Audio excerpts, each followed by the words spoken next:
Welcome to Prathima pictures. இன்றைக்கி நம்ம ஒரு மிக முக்கியமான சுவாரஸ்யமான விஷயத்தை தான் நம்ம பார்க்க போகிறோம். தமிழகத்தில் ஜூலை வரை முழு ஊரடங்கு நீடிப்பா அப்படின்ற விஷயத்த நம்ம பார்க்கலாம். அதுக்கு முன்னாடி நம்ம சேனலை ஃபஸ்ட் டைம் பார்க்குறோம், சப்ஸ்கிரைப் பண்ணுங்கள், லைக் பண்ணுங்கள், ஷேர் பண்ணுங்கள், மறக்காமல் பெல் ஐக்கான் ப்ரெஸ் பண்ணுங்கள். ஓகே ஃப்ரெண்ட்ஸ், கடந்த மே 10 கொரோனா பரவல் அதிகமாக தமிழகத்தில் இருந்ததால் தமிழக அரசாங்கம் முழு ஊரடங்கை அறிவித்தாங்க. அதுக்கப்புறமும் நம்முடைய கொரோனா வேகம் குறையாதனால மே 31 வரைக்கும் நீடித்தாங்க முழு ஊரடங்கு, தளவலற்ற ஊரடங்கு.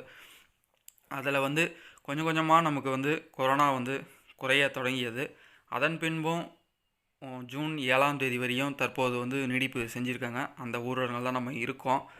இருந்தாலும் இப்போ குறைய தொடங்கி இருந்தாலுமே உடனடியாக ஜூன் 7 மேலே உடனடியாக எல்லாத்தையும் இது பண்ணால், அதாவது எல்லா வேலைகளும் நார்மலாக திருப்பி நார்மல் நிலைமைக்கு நிறுவனால் கொரோனா பரவல் அதிகமாக இருக்குன்ட்டு மருத்துவத்துறை அதிகாரிகள் சொல்லியிருக்காங்க. அதனால் ஜூன் 7 அப்புறம் படிப்படியாக, அதாவது அத்தியாவசியமான தொழில்கள், அத்தியாவசியமான மக்களுக்கு ரொம்ப மிக அத்தியாவசியமான இதுகள் மட்டும், அலுவலகங்கள் மட்டும் திறந்து சில ரிஸ்ட்ரிக்ஷன், அதாவது கண்டிஷன்களோட திறந்து அதை இது பண்ண முடியும். ஜூலை வரைக்கும் இந்த ஊரடங்கு அப்படியே தான் இருக்குன்ற மாதிரி சில தகவல்கள் வெளியாகிருக்கு.